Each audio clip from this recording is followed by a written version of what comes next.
Welcome back, ladies and gentlemen, to the latest edition of Wos Speaks. Of course, I'm your host, Big Wos, aka Wosny Lambre. Thank you guys, everybody watching live on YouTube, everybody in the chat. If you listen to this wherever you get your podcast, salute to you guys.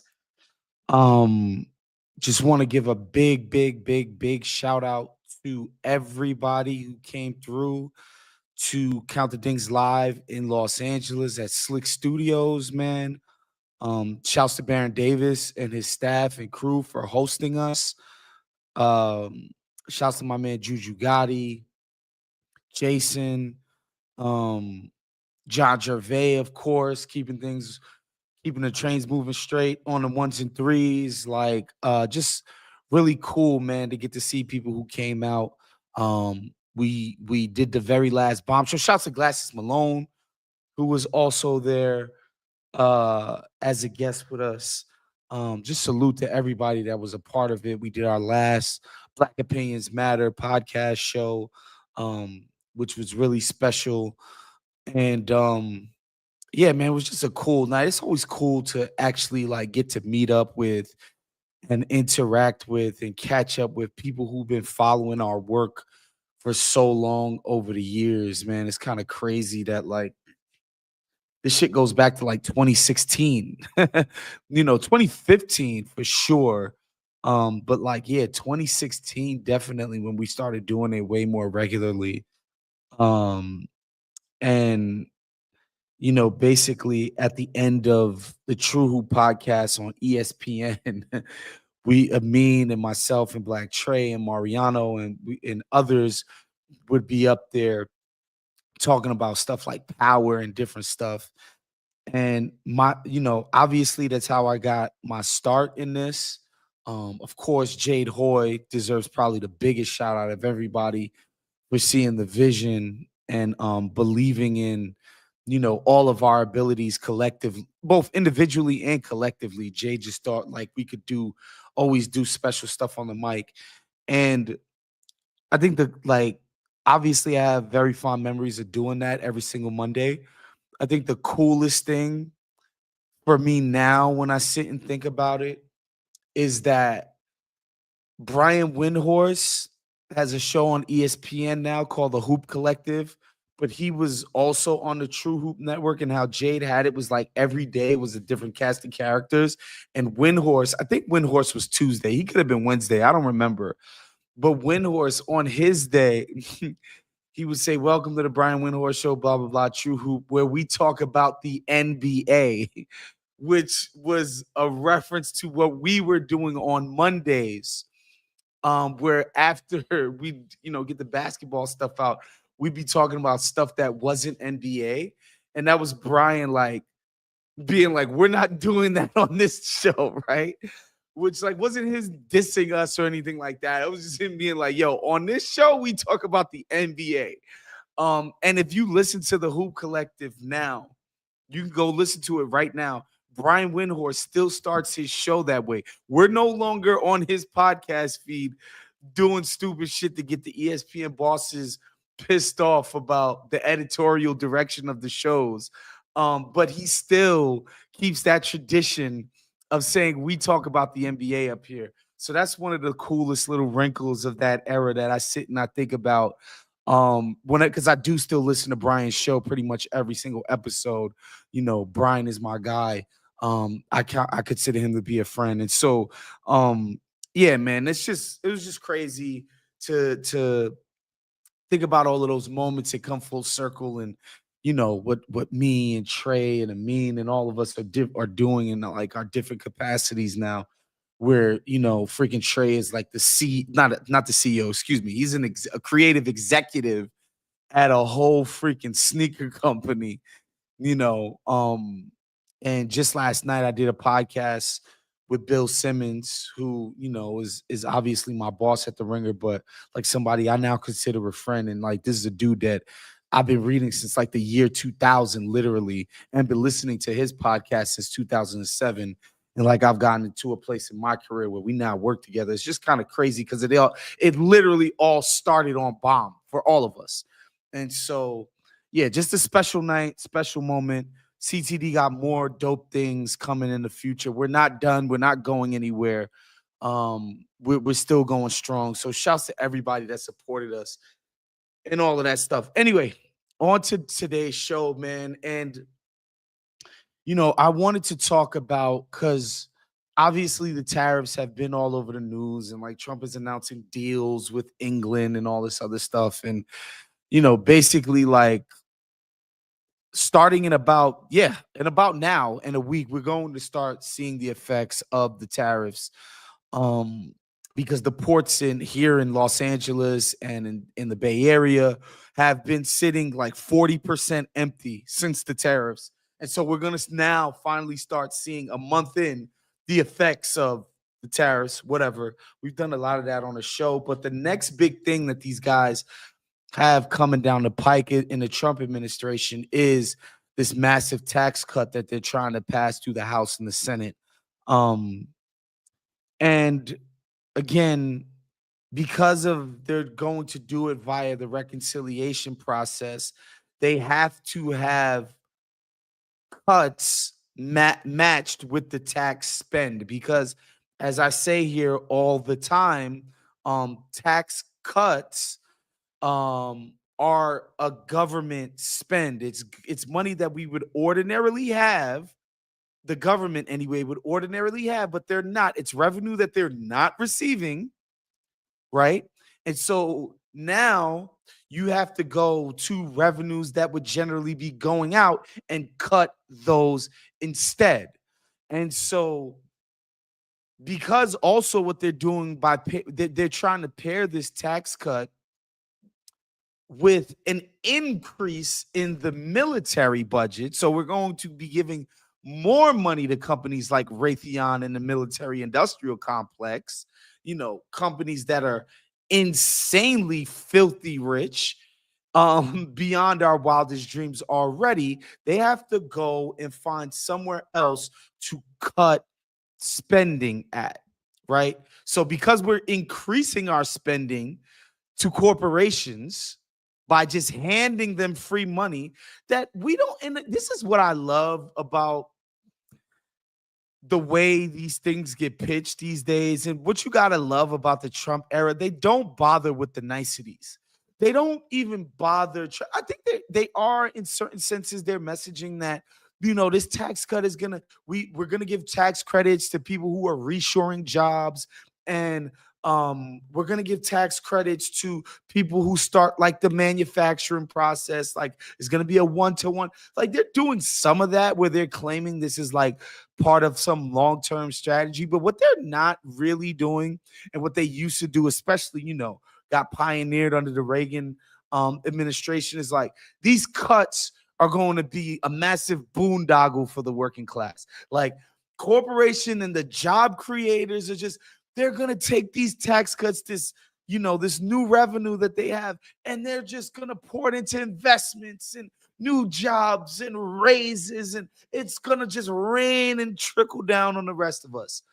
Right? We now know that's crap. Like, they usually just do stock buybacks and hoard the resources. They don't give money to workers. Like, this has been like, they ushered this in the Reagan era.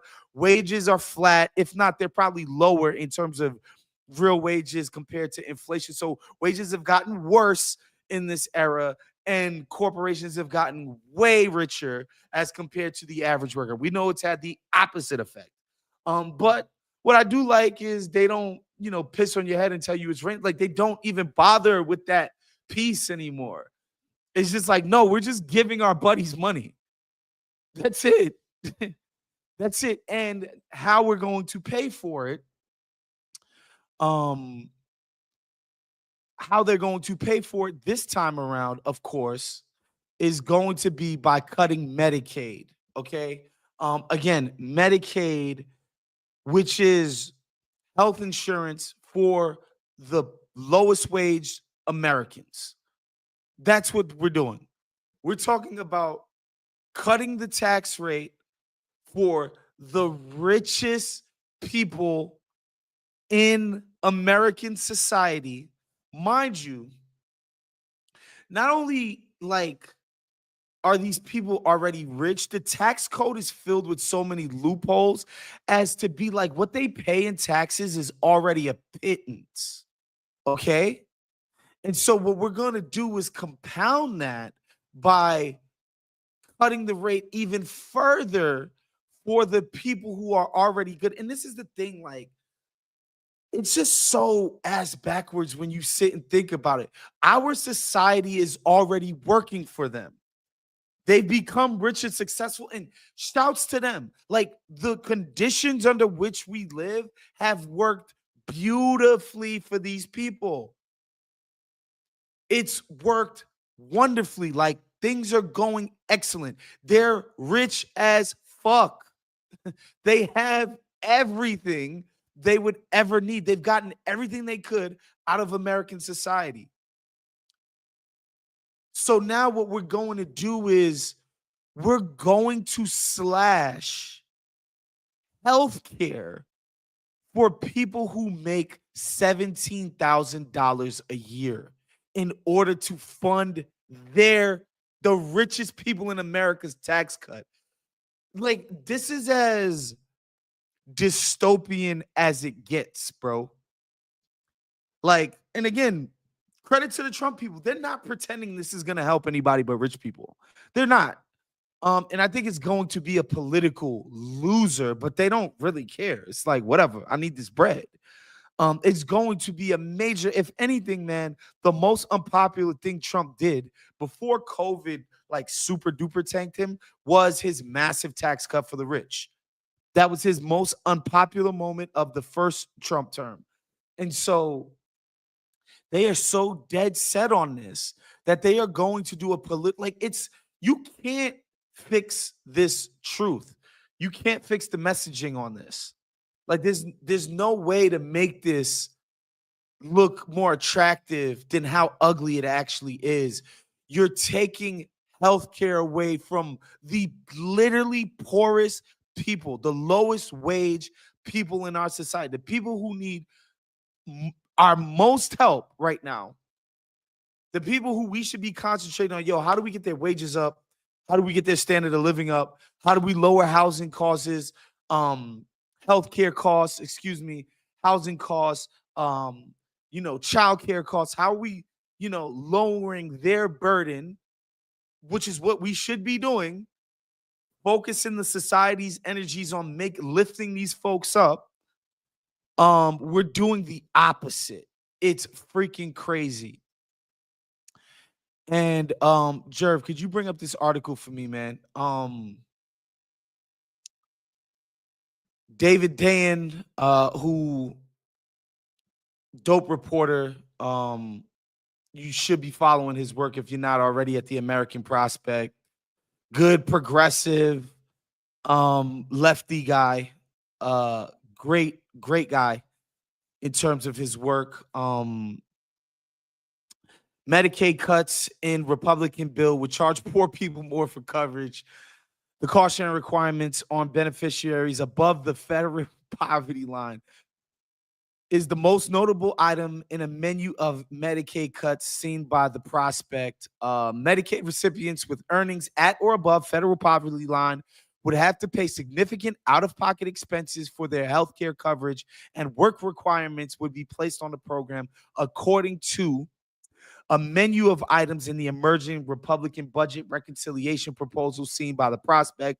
The Medicaid cuts, part of the giant tax and spending package Republicans are readying using the reconciliation process to avoid a Senate filibuster, would also roll back Biden-era rules that improve staffing at nursing homes. Okay, so not only are poor people going to have our poorest Americans are going to have to pay more in out-of-pocket medical expenses, dude. Like, we're talking about, like, this isn't a luxury item, God. Like, it's healthcare, okay?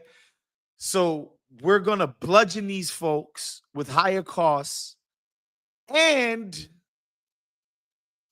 we're going to cut the resources from nursing homes. So, we know our most vulnerable fellow citizens are low wage workers.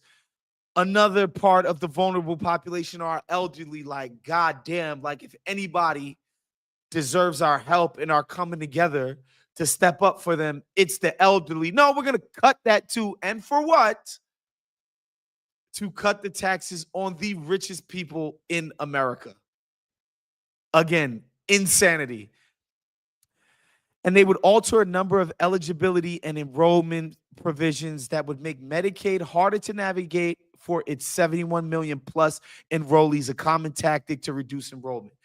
So that's another like 71 million. Like that is a crazy, huge amount of people on this program. And what that means is that, you know, a lot of times they'll do stuff or they'll try to do stuff that can be messaged as we are punching the nasty, dirty libs, so you don't have to worry about it. We're owning the libs with this. The problem they have with Medicaid is like this isn't a liberal program, bro. As the Republican Party has become more working class, mostly in its white um segment, but also in non-white working class people are becoming more Republican. Like this is going to affect a huge amount of Republican voters. They're bashing the heads in of their own voting constituency. Lunacy. A lot of these policies will add administrative costs for the states, burden for people, the potential for more improper payments and errors in processing, said Allison Orris, director of Medicaid policy at the Center on Budget and Policy Priorities. All of this shifting the ball can result in people losing coverage. So they're going to make the red tape even crazier, where a lot of people aren't even able to enroll in coverage. And that's, again, that's part of the calculus in like, all right, this is going to help us save a bunch of money. Basically the goal was to slash 800 billion over 10 years. 880 billion, excuse me. It's now to 600 billion. Remember, Doge was also supposed to cut 2 trillion from the budget. They've claimed 150 billion. People have dug into that number. It's something like 15. So obviously Doge didn't do what it was purported to do. But even if it doesn't reach the preferred level of cuts, many Medicaid beneficiaries in the states that co-manage the program with the federal government will feel a definitive and deep impact, experts said, particularly those earning above the poverty line, those with a sudden need for coverage, patients in nursing homes, and residents of Washington, D.C., and it would burden beneficiaries and cause drops in coverage.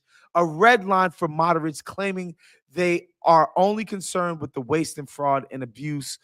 Okay.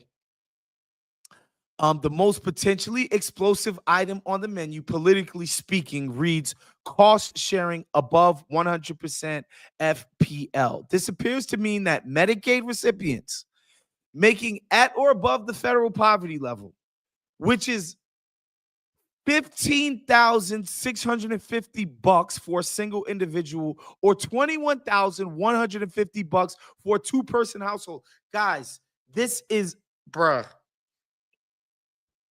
would have to pay some money for coverage, either in premiums or co-payments.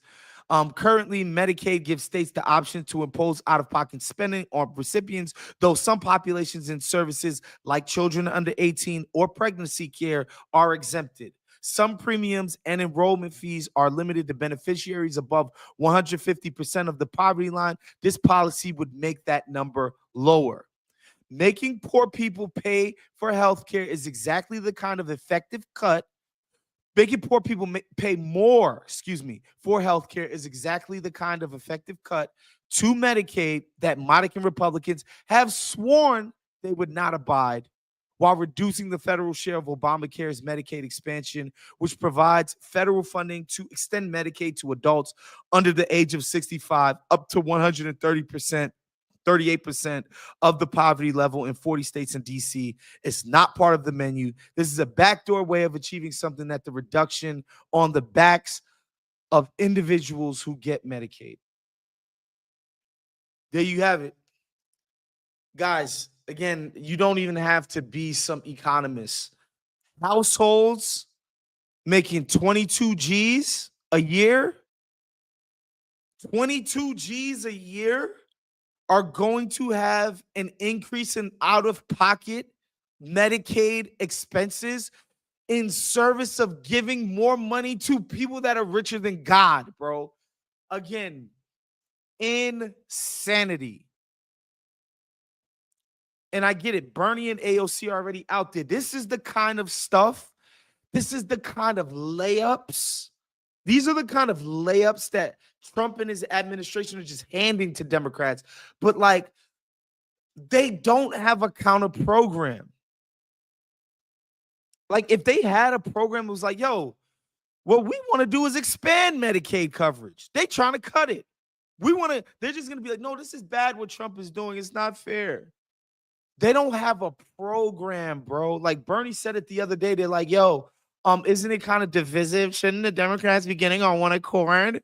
Shouldn't we be down with each other? They never say that when they're freaking slashing the throats of progressives in the caucus. But whatever, whenever the progressives are getting busy and organizing people against the party establishment, the elites, the freaking corporatized ass brain dead elites in the party, it's like, oh, what about the unity? And Bernie's like, unity to what? What are we unifying towards? What's the program that we're unifying to? Like, just unity for unity's sake? That don't make no damn sense. Like, again, I get it. Like, we hate Trump. Trump bad. Trump racist. Trump xenophobic. Trump. I get that. The guy's abrasive. The guy's bad. He's terrible. He said racist things. He probably, in all likelihood, holds racist thoughts himself. Like, I get that. But as a party, bro, you're supposed to be organizing with a affirmative and forward vision for the future. And yes, you can come out and say, yo, this is whack what Trump is doing, but it has to be part of a whole, a program that you're offering, bro. A story that you're telling. Like, yo, we really believe in this thing, and this is what we're fighting towards. Like, it's just on a platter for these freaking idiots. Like, Elon, like, all in the months, Elon Musk is in your freaking Oval Office, the richest man in the world, writing himself billions of dollars worth of contracts. That's what he's doing in government, all at the same time, while people who need health care, bro, people who are getting sick, they got to pay more out of pocket so Elon Musk could get more bread. It's beyond, it's so easy, bro. This is so simple and easy. Nobody likes this shit. Nobody wants this. Even the most Trumpiest of Trump supporters know this is a loser. This is crazy. This is lunacy. This is a horrible path to be taken. And then you pair it with the tariffs. And, you know, I think that's another thing about the Trump administration. Like, it can often seem like they're doing shit by the seat of the pants, because a lot of times they are, but like their whole thing about this tax cut is that they know the capital class is pissed about the tariffs, but it's like, yo, chill, relax. We got you on the tax cuts. So this is just literally for them and nobody else. Just wild. Yeah, and it's political suicide. Yes, there are people in contentious districts who are just like, bro, I can't be seen to be a part of this. This is nuts. This is crazy what we're doing right now. Who are going to try like hell, I guess, to challenge the Trump administration's insistence on being this cravenly just evil. I mean, I don't know what else you call this, bro. This is just evil. This is just literally the most vulnerable population in the country, and we're just smacking them around, shaking them down. We're shaking poor people. Like, it's the reverse of Robin Hood. Like, whatever that would be. Like, we're shaking these people down for their health care. Add to the fact that the tariffs are a regressive tax on working people. Why?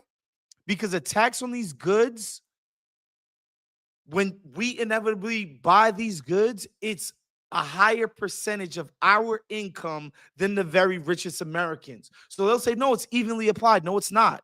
It's hurting people at the bottom of the income distribution way more than rich people. So yeah, Amazon and Walmart, they might feel a little something, but not as much as we are. So you combine that, the tariff regime, which is basically a regressive ass tax on working people, with this Medicaid shakedown. This is pie, y'all. This is easy to attack. There's just no downside to this, like attacking this. So we'll see how our dear leaders in the Democratic Party establishment figure this out. This is nasty work. This is so easy to run on. Just some of the stuff that Trump is saying, like, yeah, don't worry, you'll have $3 instead of 30. Which the reporter didn't ask him, like, do you take that principle with your own kids? No, we know that. Just nuts. Anyway, just wanted to update you guys on that. Again, become a Patreon at patreon.com/countthedinks to support the work that we're doing up here, man. We will be back next week. Shouts to all of you guys. Shouts to producer John Gervais, always keeping us running on times on the ones and threes. I'm out of here. Peace.